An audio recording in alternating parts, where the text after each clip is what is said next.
Bueno, estamos nuevamente, después de unos cuantos años, retomando la salud y la prevención con este nuevo programa de Salud 10, con una compañía que realmente es muy agradable, que es Muchas Nacha Arandillén, que gracias. nos acompaña y que va a ser la conductora también de Salud 10, así que te agradecemos que estés con Muchísimas nosotros. gracias, un placer. Vas a hacer bastantes notas, vas a trabajar, te vas a interiorizar mucho en salud y estamos muy contentos de tenerla acá con nosotros. Muchísimas Bienvenida. gracias. Este programa de Salud 10 hace muchos años lo teníamos en el aire y nuevamente a través de huellas digitales se nos permite estar nuevamente produciendo y realizando este tipo de actividad sobre prevención y educación en salud. En este programa hemos hecho varias notas sobre tema de prevención. Le hemos invitado al doctor Fernando Inza, que nos va a hablar sobre asma y tabaquismo. Nacho, vos hiciste también algunas Alergias y infecciones respiratorias también. Está bien. Así que Vamos a tener un micro de una gran compañera que hemos tenido en Salud 10 antes, que es Marcela Brescia, que nos va a hablar de todo el tema de nutrición y de alimentación sana, fundamentalmente. también con Guillermo Moreno, que se especializa en oftalmología, estuvimos hablando sobre las cataratas, así que toda la gente adulta no se pierda el programa. A prestar atención. Otra cosa son los problemas lumbares, todos los temas que involucran a la columna, malas posiciones, enfermedades de la columna. El doctor Regazzoni, que es especialista en traumatología y específicamente en enfermedades de columna, nos va a hablar de este tipo de prevenciones. Y con Laura Hurtado. Laura Hurtado, exactamente, que nos habla un poco del pasado, presente y futuro de las ecografías. Que no nos olvidamos de nadie, este va a ser el primer programa de Salud 10 en este nuevo ciclo, con una nueva presentación de conductora que realmente nos va a iluminar el programa, que ya algún día la vamos a hacer cantar porque es excelente cantora. Muchísimas gracias. Le vamos a hacer participar con una canción.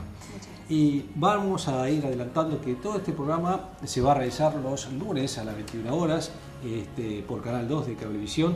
Vamos a tener una reiteración en la semana y vamos a estar con ustedes toda la semana acompañándolos. Nos van a ayudar con aquellas preguntas o inquietudes que tengan, nos pueden hacer acercar a través de huellas digitales. Y bueno, no nos queda más que la presentación. Nada más. Y que no se lo pierdan. Y vamos a empezar con Salud 10.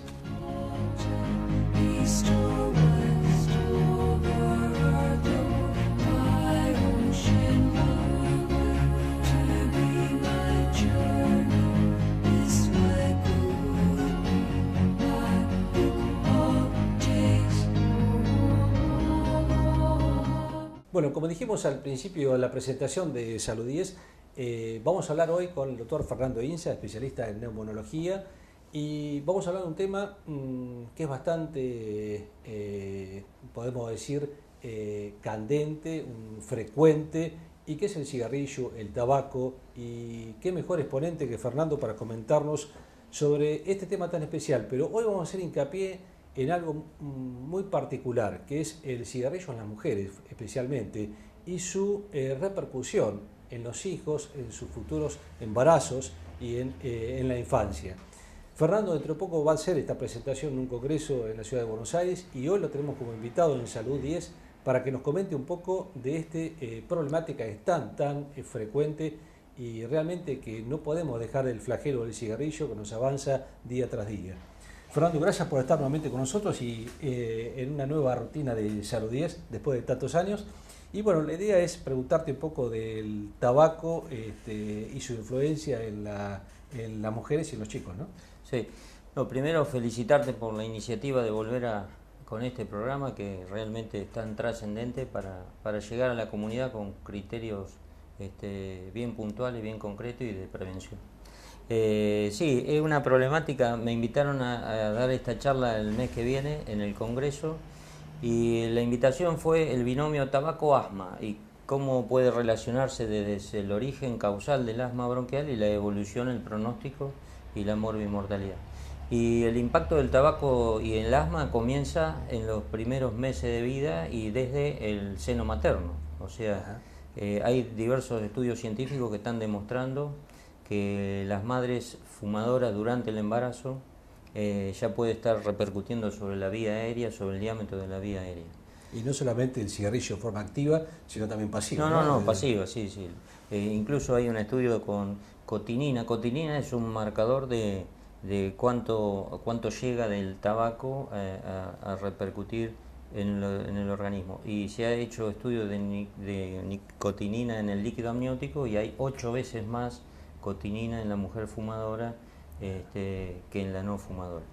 Y los chicos que nacen y están con una exposición prenatal y postnatal al tabaco de los padres o de los convivientes, tienen 4 veces más riesgo de tener asma bronquial cuando llegan a los 4 años.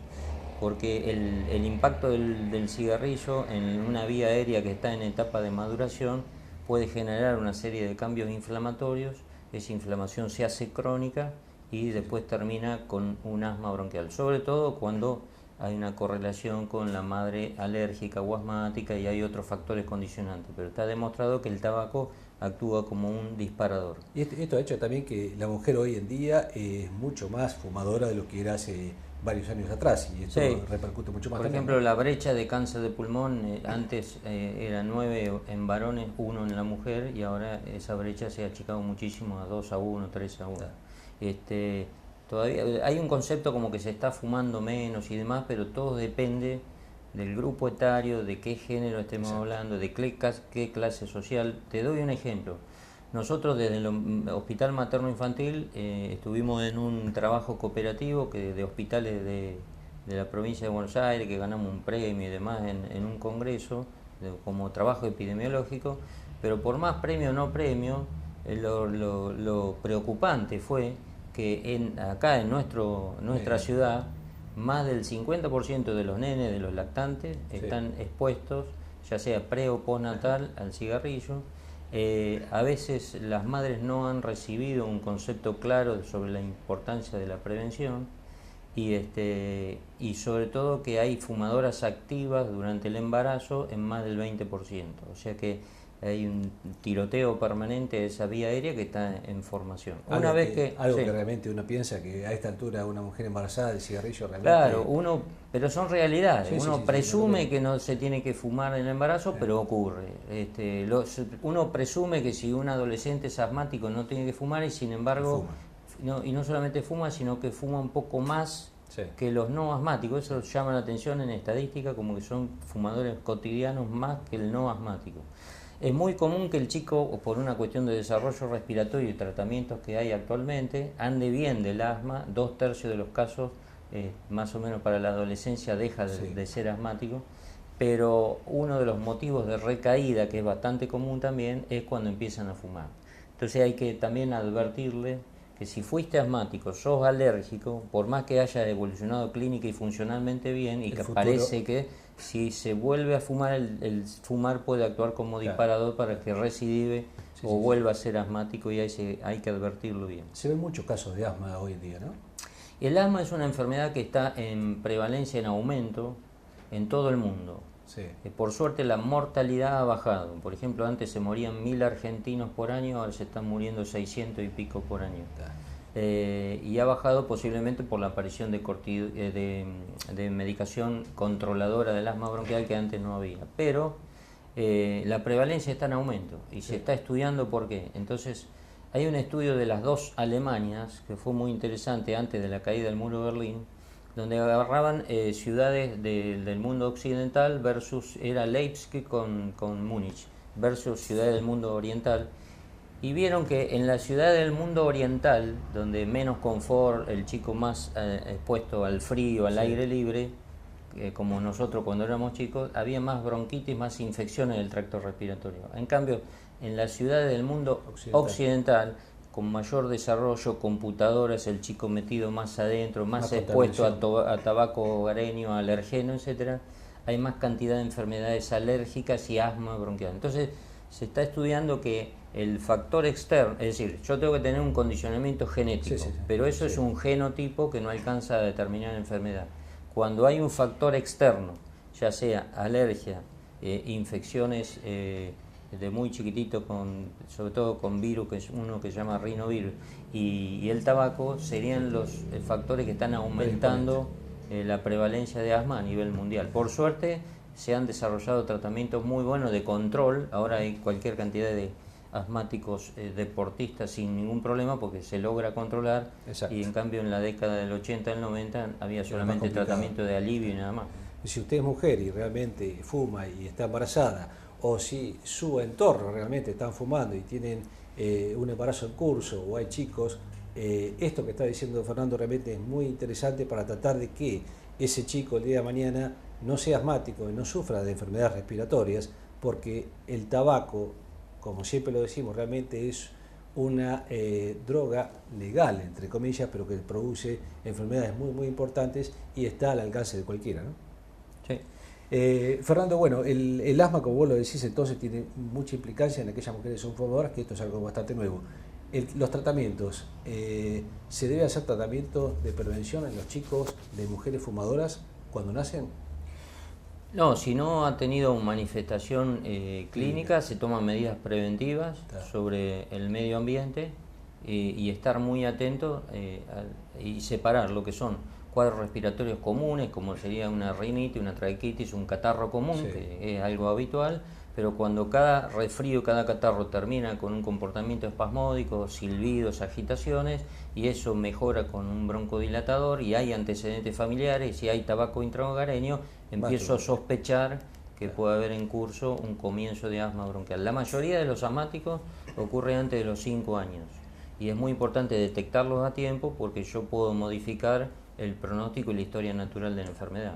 ¿Esto es lo que vas a presentar en el Congreso de Buenos Aires? Sí, no, es en Mar del Plata, el Congreso Provincial que se hace el 16 de abril, sí, en Mar del Plata, y bueno, el comité científico me invitó en este tema porque como saben que yo ando investigando el tema de asma con tabaco, es una linda oportunidad, incluso para trasladar a los médicos, porque a un médico de nuestra especialidad, por ahí no se advierte tanto en el consultorio, en la práctica, sí, cotidiana, sobre la importancia de, además de darle el fármaco adecuado, sí, etcétera, tomar medidas concretas de prevención, claro, incluso ayudar a los fumadores, porque ahora también hay tratamientos de ayuda que uno puede duplicar o triplicar la posibilidad de cesación. Está bien. Bueno, Fernando, fuiste muy claro realmente, creo que esto se entendió muy bien y bueno, esperemos que cada vez haya menos gente que puedan fumar, que dejen un poco este vicio realmente que nos abarca a toda la sociedad, y te vamos a tener seguramente en algún otro programa hablando no solamente de cigarrillos sino de todas las enfermedades respiratorias y fundamentalmente, como dijiste en un principio, lo que más nos interesa a nosotros es la prevención y un poco educar a la población sobre este tipo, seguro, de patologías. Seguro. Fernando, muchas gracias por estar nuevamente en Salud 10 y bueno, seguimos con una tanda y una nota posteriormente. Gracias.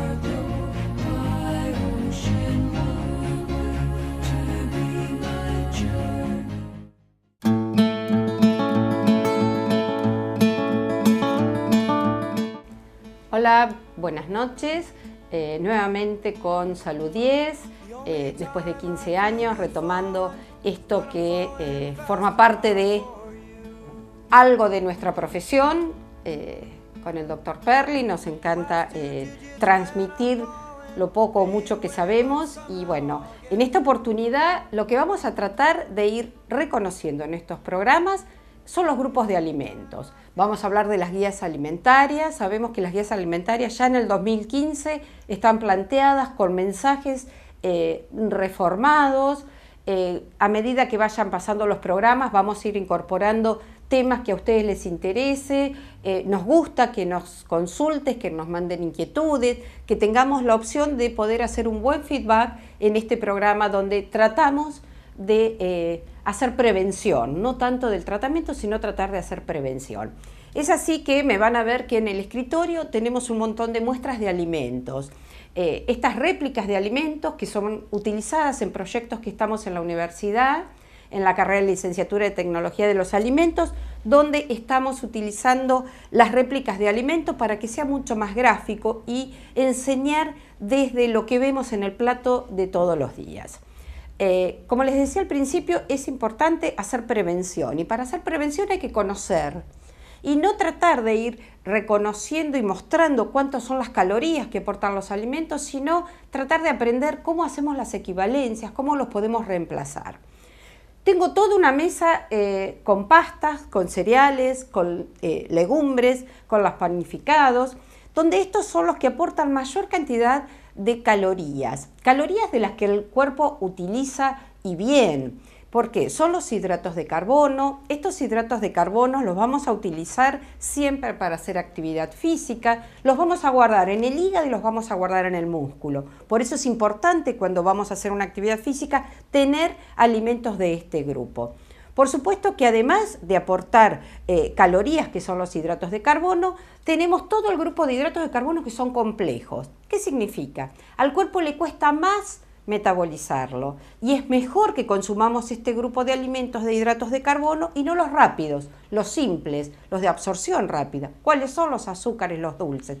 Pasan directamente a la sangre y circulan como glucosa, ¿sí? Palabras que vamos a tratar de ir enseñando qué son, para qué sirven y cuánto debemos tener de cada uno de ellos.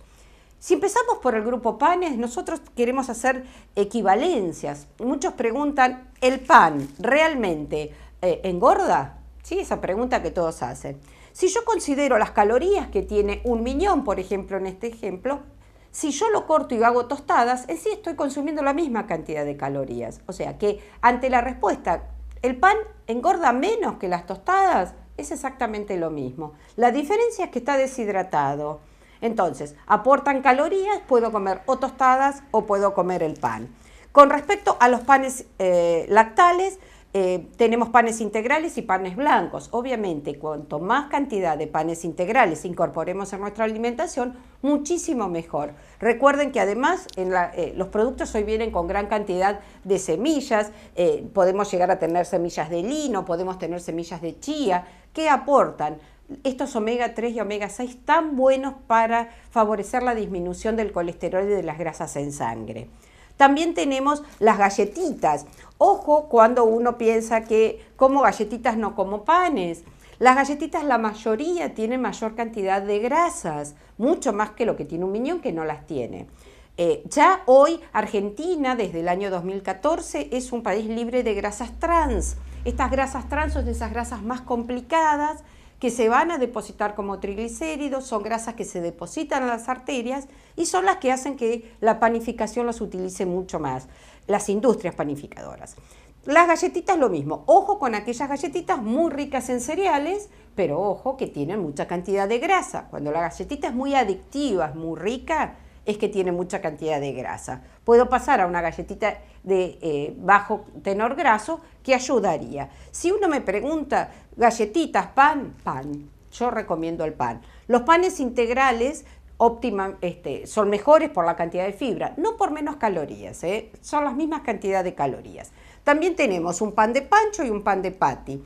Esto obviamente que cuanto más como al plato sin la incorporación de este sándwich, yo buscaría o un pan negro, un pan integral, o de pronto una manera de bajar calorías es utilizar con una sola tapa, utilizar un sándwich y hacer más consumo de verduras o de carnes o de pronto lo que hagamos nuestro sándwich y no tanto panificación blanca. Seguimos en este grupo tan importante, tenemos todo el grupo de las pastas. Las pastas, si uno trata de buscar aquellos que provoquen mayor aumento de la glucemia, estaríamos hablando de la pasta, que es la pasta corta, los fideos. Estos fideos aumentan más lento, de una manera más lenta, el índice glucémico y va a llegar a que uno no tenga tanto apetito. Es óptimo consumir las pastas, quizás no estamos hablando de las pastas rellenas. ¿Por qué? Esto estábamos hablando que son las cantidad de porciones que deberíamos consumir y si uno se pone a contar estamos hablando de 12 a 14 ravioles o 14 ñoquis, que de pronto la porción es muy chica. Lo importante de todo esto es que sí debemos consumir pasta, es lo ideal consumirlas a la noche. Obviamente, si yo a esta pasta le agrego una salsa muy rica en cremas, lo que estoy haciendo es aportando una gran cantidad de calorías. Pero consumir una porción de tallarines o de fideos o incorporar esto que hablábamos de las legumbres es muy óptimo. ¿Por qué? porque tiene un hidrato de absorción lenta, porque va a provocar saciedad y voy a consumir una cantidad de calorías que mi organismo lo va a utilizar perfectamente. Lo mismo con el arroz, estamos hablando de estas porciones, son en crudo, por lo tanto las pastas tienen un aumento lo mismo que el arroz. Las lentejas y las legumbres tenemos un mal hábito, no las tenemos incorporados, los incorporamos que no solo el guiso de lentejas sería el consumo, la preparación óptima, y sin embargo estaríamos hablando de la incorporación en ensaladas junto con verduras y hacer combinaciones para hacer una proteína muy buena. Si yo junto alguna lenteja con arroz, puedo tener un aporte proteico muy parecido al de las proteínas de la carne. También tenemos el grupo, la polenta, que de pronto es un buen hidrato de carbono para utilizar. Insisto, si yo a todo esto le incorporo una salsa que tenga gran cantidad de medio graso, lo que le estoy dando es calorías que no son las óptimas. Si, en cambio, utilizo con salsa fileto o preparaciones a base de verduras, en guisados o demás, puedo llegar a tener una buena cantidad de un plato bien presentado y con un muy buen aporte calórico. Tenemos el grupo de los cereales. Con respecto a los cereales, arroz inflado o trigo o de pronto tipo All Brans, estos que tienen fibra, tenemos que tener en cuenta que tienen aporte calórico. No es que yo puedo comer la cantidad que quiera de cereales, sea con yogur o sea con una compota o sea con una preparación. Tenemos que considerar la cantidad de lo que estamos consumiendo. Lo mismo que las barras de cereal. Una barra de cereal puede llegar a tener 90 calorías, puedo llegar a ver dietéticas, pero la industria nos está ofreciendo una gran variedad de barritas, entonces hay que aprender a leer las etiquetas para no tener errores. No todo lo que diga diet significa 0% de calorías. Lo light es que tiene menos que el común, entonces no nos confundamos en que de pronto podemos llegar a consumir un montón de alimentos que de pronto estamos excediendo la cantidad de calorías y no consumiendo alimentos saludables. De este grupo deberíamos consumir alrededor de 7 a 11 porciones. Ojo, que es una porción, es cada una de estas bolsitas que yo tengo, o sea, un pan es una porción, una rebanada de pan lactal es una porción, los canelones, acá tenemos significados cuáles serían las porciones. Esto estamos hablando de 6 a 11 porciones.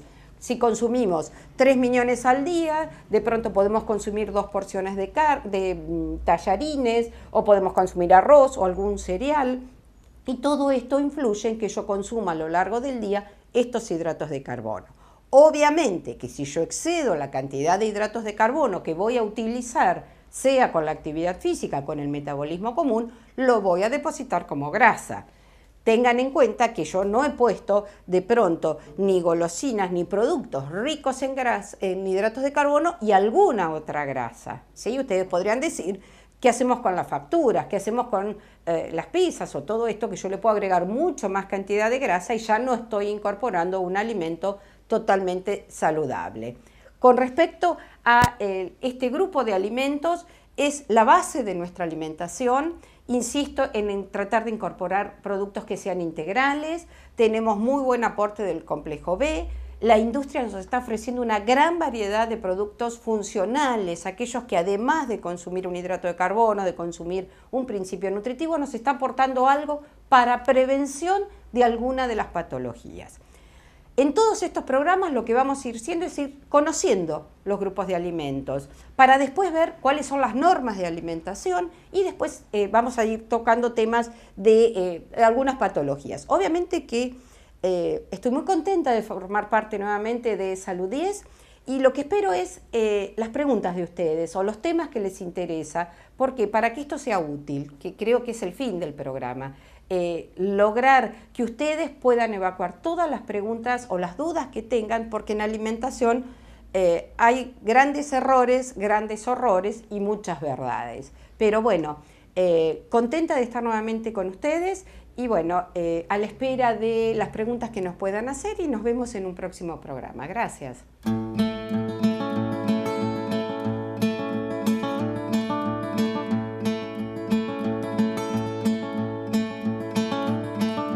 The only time I feel good falling is when I'm falling fast and hard for you.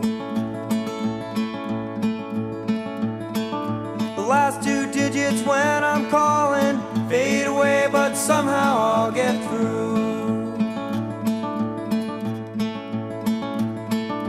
The only time I feel good sinking is when I'm sinking fast and deep for you. You caught me as I was winking. Now I think my winking days are through. Could it be another change to come and rearrange? Why can't you just feel that way? I do.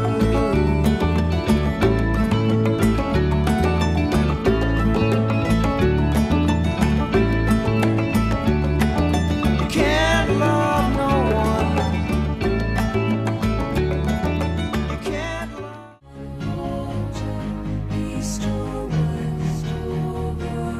Bueno, estamos acá con el doctor Guillermo Moreno, que se especializa en oftalmología. Hoy vamos a hablar de las cataratas.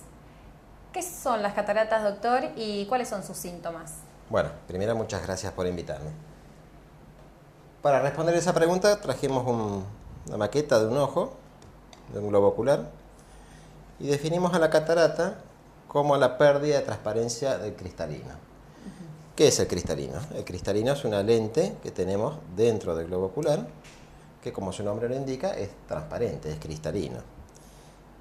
Y para que la imagen llegue hasta el fondo del ojo, hasta la retina, para que podamos verla, tiene que atravesar diferentes medios.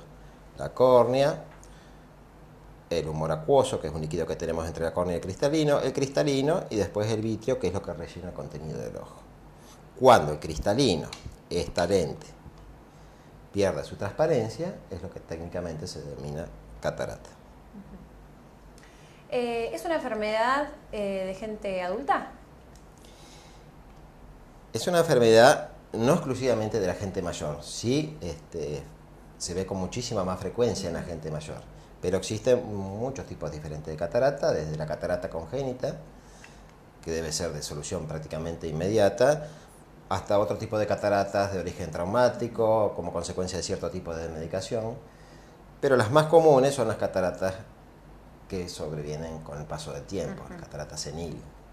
Hay que tener un poco de cuidado con la palabra senil porque no necesariamente significa que la persona que tenga una catarata senil sea un viejo. Puede presentarse a mediana edad también. ¿Tiene cura? ¿Se opera? Sí, tiene cura. No tiene cura con medicamento. Hoy por hoy no existe ningún medicamento en el mundo disponible para solucionar la catarata. Llegado cierto punto de la pérdida de transparencia del cristalino, la agudeza visual no podemos recuperarla colocando más aumento en los lentes, como mucha gente por ahí demanda en la consulta, sino que la única solución es la solución quirúrgica, y es la extracción del cristalino, que está opaco, y debemos reemplazarlo por una nueva lente artificial, que es una lente intraocular, que cumple la función de lente y ocupa el lugar de cristalino. Hoy por hoy se utilizan lentes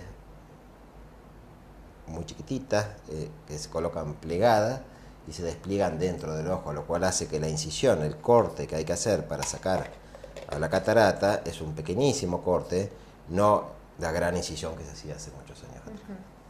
Luego de la operación, ¿el paciente sigue utilizando los anteojos? Bueno, la cirugía tiende a que el paciente no utilice más los anteojos de lejos en caso de que los usara previamente a la cirugía. Y en algunos casos existe la posibilidad de la colocación de una lente intraocular multifocal, lo cual también podría evitar la utilización de lentes para la visión cercana. De todas maneras, eso queda a criterio en parte del cirujano, charlándolo con el paciente. Bueno, no todos los cirujanos hoy por hoy son proclives a la colocación de lentes intraoculares multifocales, pero sí a la lente intraocular que reemplazaría a la necesidad del uso de una lente para visión de lejos, y después se necesita una lente para visión cercana. ¿Se operan los dos ojos juntos o no? No, si bien en algunas partes del mundo hay quien lo hace, en realidad lo correcto no es operar ambos ojos al mismo tiempo, porque es un acto quirúrgico. Como cualquier acto quirúrgico no está exento de complicaciones. Una de las complicaciones pueden ser las infecciones intraoperatorias, entonces no tiene mayor sentido correr el riesgo de producir apertura de ambos globos oculares. Normalmente se hace un ojo y Si el paciente tiene cataratas también en el otro ojo, se operará alrededor de un mes después. Bueno, creo que quedó muy claro lo que son las cataratas. Le agradezco muchísimo, Guillermo. Gracias a vos. Y bueno, espero volver a verlo nuevamente para otro tipo de consulta. Bueno, estoy a tu disposición. Bueno, muchas gracias. Vamos a un corte y ya volvemos.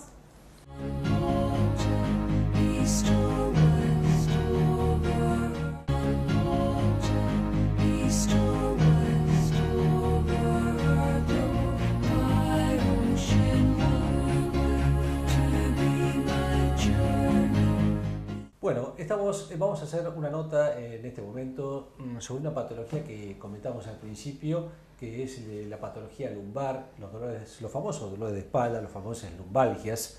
Y para ello invitamos a un especialista en traumatología, que es el doctor Pablo Regazzoni, al cual le agradecemos que esté en Salud 10, y para vos es nuevo esto porque este es un programa que nosotros lo hacíamos hace mucho tiempo y lo estamos reiniciando. Bueno. Así que Pablo, te agradezco que estés acá con nosotros y vamos a pedirte un poco una ilustración de qué son las lumbalgias, cuáles son las consultas realmente más frecuentes, y creo que tiene mucho que ver a veces las malas posiciones que nosotros tomamos en el ámbito de nuestra vida cotidiana, ¿no? Sí, es verdad. Bueno, muchas gracias por la invitación. Bueno, básicamente el tema, lo que es una lumbalgia es el dolor lumbar, que es lo que el paciente normalmente le llama la ciática, ¿sí? Que no llega a corresponder con tal, sino que es un dolor lumbar, o sea, en la parte más baja de la espalda, y el paciente se queja de varios días de dolor o de un solo día y viene a la consulta. Y está el otro paciente que tiene dolor constante durante mucho tiempo y tarda en llegar a la consulta, lo cual es más difícil llegar a un diagnóstico o más fácil. Exacto. Es la variabilidad. Y básicamente el tema de las posturas es lo más común. Todos, y me incluyo, nos agachamos mal. ¿Sí? Cuando hacemos un esfuerzo, nos agachamos para levantar un papel del piso, sí, nos agachamos mal, mismo para hacer un esfuerzo. Incluso para estar sentado a veces cuando exacto, trabajamos, ¿no? Sí, exacto, porque uno puede estar derechito un rato, pero después ya adopta una postura viciosa que es la más confortable para cada uno. Exactamente. Entonces eso también lleva en el futuro a tener un dolor, que es la compensación para eso, que sería hacer ejercicio focalizado para la zona lumbar, como sea una elongación, tanto la parte espinal como la parte abdominal, que también es importante para el sostén. Está bien. ¿Sí? Fortalecer la parte espinal, la parte abdominal y darles una fuerza tanto posterior como anterior que sostiene la columna de buena manera, lo cual nos va a permitir estar mejor. En los chicos, por ejemplo, que hoy la computadora y los videojuegos están al pie del día, ¿no es cierto? Sí. Eso también va a acarrear en un futuro problemas a nivel lumbares, o hay que prevenirlos de alguna forma en la salud infantil, ¿no? Sí, sobre todo por la postura, básicamente, que adoptan a la posición de estar con la tableta, con la computadora, con los videojuegos, con los teléfonos mismos, porque están encerrados en un submundo que no se mueven poco, hacen poco ejercicio, distintos cuando éramos más chicos. O sea, yo tengo poco menos años que vos, pero igual viví la época donde no había nada. Exactamente. Entonces salía a jugar, iba al parque, a la plaza, hacía cosas diferentes. De actividad física, en realidad, y no tanto de moverse. Sí. Y hoy por hoy está todo muy centrado, no salen, no juegan, no corren, y no hay actividad física que favorezca a que no tengan los dolores a futuro. Exacto. Sí, o sea, todo lo que es la parte de movilidad es importante. Comentaste lo del teléfono, en algún otro momento vamos a hablar de las artrosis que se producen a veces en el dedo pulgar por el abuso del teléfono, no por el uso del teléfono. Contame algo de los ejercicios que se hacen a nivel lumbar, cómo podemos hacer. Uno trabaja todo el día sentado o anda en auto durante mucho tiempo, un camionero, un taxista, gente que viaja mucho. También repercute bastante la lumbalgia. Esa persona cuando llega a la casa puede hacer algún tipo de actividad que lo relaje de su columna, que le afloje un poco las tensiones. Sí, básicamente lo que tendría que hacer sería elongar la parte baja de la espalda. ¿Y cómo haría eso? Bueno, tendría que estar en un lecho plano, que puede ser el piso, la cama, un lugar confortable, y hacer flexión de la cadera sobre la rodilla, sobre el pecho, levantando las rodillas de a una a la vez o a las dos, preferiblemente de a una a la vez, respirando hondo y expirando a la vez que lleva la rodilla al pecho para elongar la parte baja de la espalda. La parte muscular de la Exacto. Columna, y mismo cruzando las piernas de a una a la vez. Eso ayuda a elongar y a mejorar la parte de la postura. Y hay una cosa que uno tiene que tener en cuenta cuando tiene una lumbalgia o un dolor de espalda, es que no minimizarlo a veces, porque puede haber patologías que son mucho más importantes, que uno dice, bueno, hice un mal esfuerzo o estoy mal sentado y me duele la espalda y me sigue doliendo la espalda y después se torna crónico y puede haber desde una hernia de disco hasta una patología a nivel de columna, que es mucho más importante, ¿verdad? Sí, pasa muchas veces. Por eso te decía al principio, el paciente que consulta por la primera vez que le duele, y el paciente que ya después de muchísimo tiempo consulta porque ya él no solo le molesta, sino que ya toda la familia le molesta. Exacto. Y dice, anda a consultar porque algo tenés.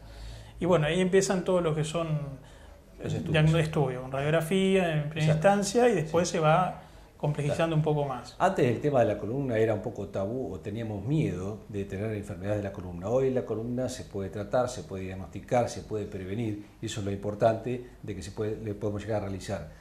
Vos sabés que en el caso mío de neurología, mucha gente viene, doctor, me duelen los riñones, ¿no? Entonces es típico que en realidad muchas veces no son dolor de riñones, en realidad es un dolor lumbar y muchas veces hemos hecho las interconsultas para que vean, uno le hace una ecografía, los riñones están perfectos y en realidad es una lumbalgia de origen muscular. Sí, también está la otra, me ha pasado, bueno, por suerte en estos últimos tiempos no lo he tenido, pero en el hospital donde estaba en Buenos Aires hemos tenido muchos pacientes que consultaban por lumbalgia por primera vez, pacientes hombres mayores de 50 años que empezaban con dolor lumbar, donde encontraron una patología que no era la más agradable, que era urológica, el cáncer de próstata. O sea, está todo como relacionado, pero hay que estar focalizado y abierto a todas las circunstancias. Esto no es que significa que todos tienen algo en la próstata, para aclarar, pero hay que tener consulta. Sí. Por eso en este programa lo que hacemos más hincapié es la prevención y la educación de la gente. Lo que queremos, incluso a veces los médicos decimos, que no vengan a la consulta cuando están enfermos. Es como llevar el auto cuando ya hace ruido. Claro. Entonces hay que hacerse la prevención, los chequeos, digamos, hacerse los controles cuando uno realmente no tiene dolores, cuando está sano. ¿Por qué lo invitamos al doctor Pablo Regazzoni? Porque él es especialista en columna. Entonces este punto en especial queríamos que lo tratarlo con él. Y hay otro punto que vos hoy nombraste inicialmente, que es la ciatalgia o el ciático. La gente que dice, bueno, me duele el ciático. ¿Qué es eso? El nervio ciático es una conjunción de varios nervios que salen de la columna y que va, y se forma un nervio muy grande que va por detrás de la pierna y que va dando inervación a todo lo que es el miembro inferior, tanto en la región posterior como en la parte lateral de la pierna. Sí. Entonces es normal que el paciente sienta que le duele toda la pierna, la pantorrilla e incluso la planta del pie.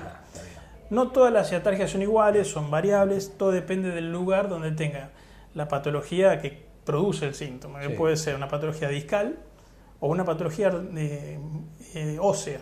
¿Sí? Pues la columna no es solamente la hernia de disco, que mayormente la gente piensa, sino que hay un montón de cosas que rodean a la columna y a la parte de la raíz nerviosa. ¿Sí? Que puede ser la faceta articular, que es la articulación de la columna, el disco, como bien probablemente lo dije, o incluso procesos degenerativos como crecimiento de las partes blandas, que son los ligamentos que rodean la columna en sí.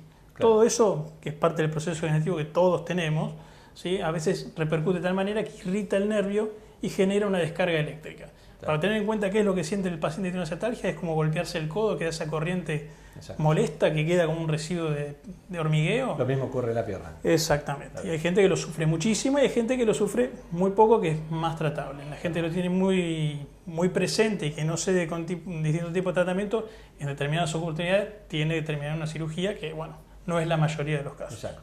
Bueno, en algún otro momento te vamos a invitar para que nos hables de hernia de disco, porque esto tiene un capítulo aparte. La hernia de disco, incluso sobre todo, no solamente el diagnóstico, que es importante, por supuesto, hacerlo, pero el tratamiento. Y esto hay una variedad de cosas y bueno, te voy a comprometer seguramente en otro programa de Salud 10 para que nos acompañes y hablar de este tema. Bueno, muchas gracias. Te agradezco mucho que hayas estado con nosotros, Pablo, y le agradecemos en nombre de Salud 10. Y bueno, vamos a seguir con este programa tratando de informarnos en prevención y educación de la salud.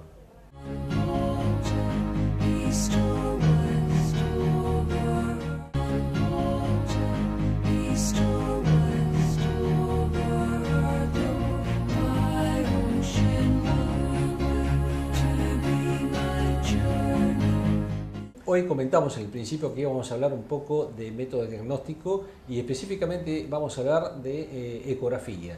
Y hoy invitamos a una especialista en ecografía que es la doctora Laura Hurtado y ella nos va un poco a ilustrar de cosas que algunos nos hemos olvidado y de qué es lo que se puede llegar a venir. Vamos a hablar un poco de lo que era el pasado de la ecografía, cómo comenzó la ecografía. Es un estudio que hoy es totalmente inocuo, que está al alcance de todo el mundo y en casi todas las guardias y clínicas, y se puede acceder muy fácilmente. Y antes realmente era algo que era como hoy puede llegar a ser otro estudio de alta complejidad, pero la ecografía hoy, por suerte, está al alcance de casi todas las personas. Y vamos a ver también qué es lo que se va a venir de la ecografía y cómo estamos hoy en día en la ecografía actualmente. Laura, gracias por estar con nosotros en Salud 10. Y bueno, comentanos un poco cómo empezó la ecografía hace tantos años. Hace unos cuantos. Bueno, ante todo, gracias por invitarme. Y la ecografía empezó hace 30 y pico de la mano de los obstetras. De los obstetras, veamos. Ya sabemos que en ginecología y obstetricia hay un antes y un después de la ecografía. Sí. Eso es innegable. Pero lo interesante que tiene la ecografía y lo bueno es que para casi todo está teniendo un antes y un después con la ecografía. Vos lo sabés, en tu especialidad también pasó. Cada vez se usa para más cosas, está generalizado. Y en un principio, digamos, lo usaban los obstetras. Después fue patrimonio de los radiólogos durante 20 y pico de años.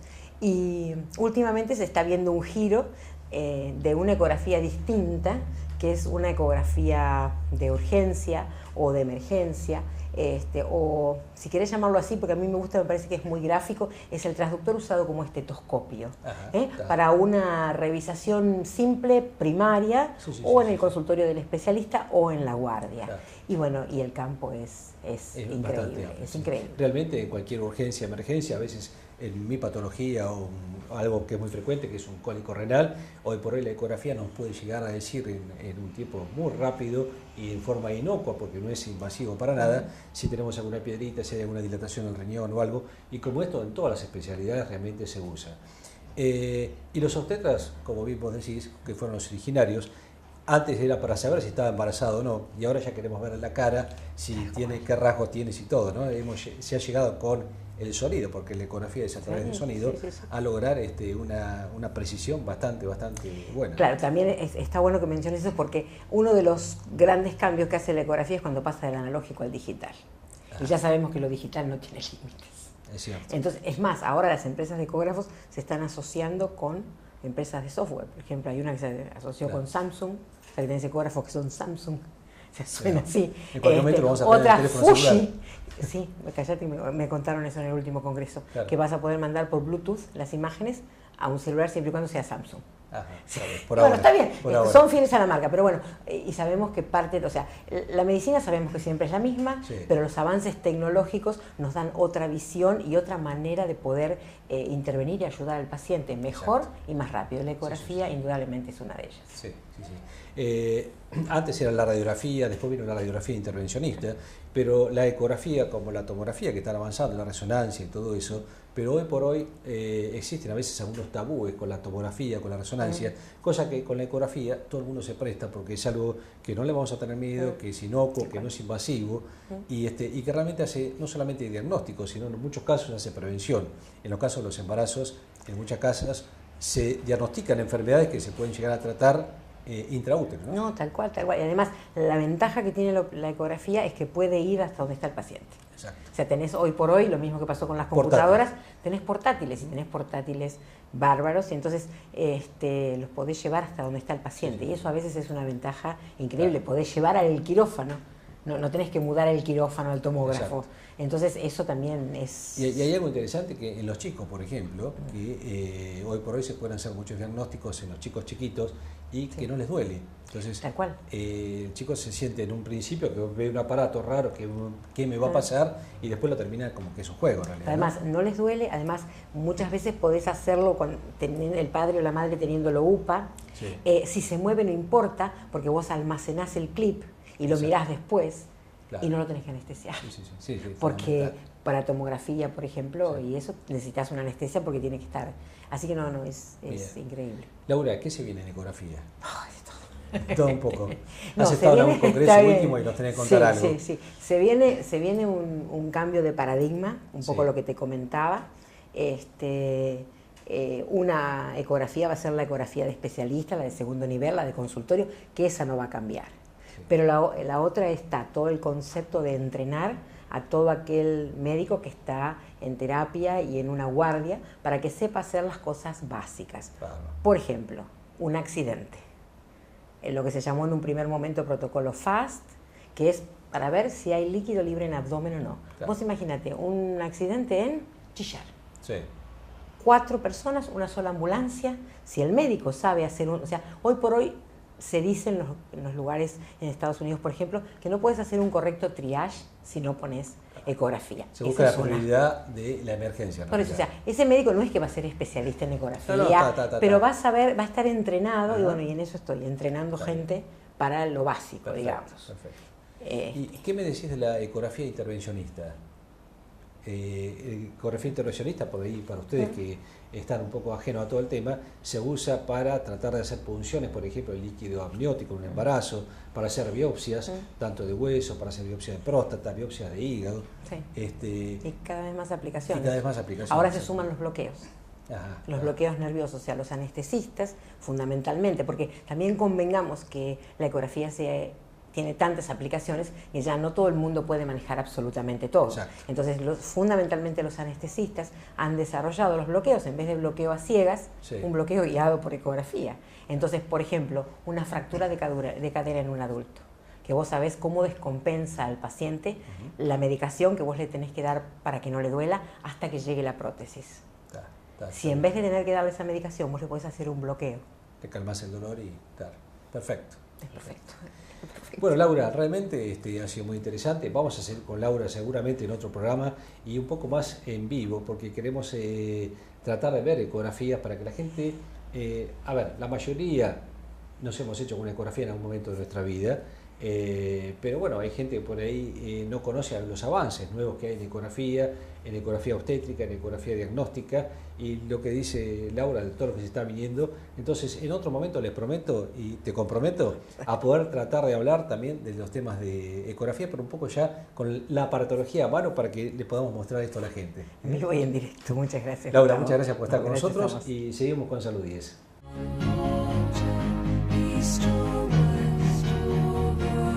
Nacha, ¿qué te pareció? Espectacular. ¿Te gustó? Sí, obviamente, se aprende mucho.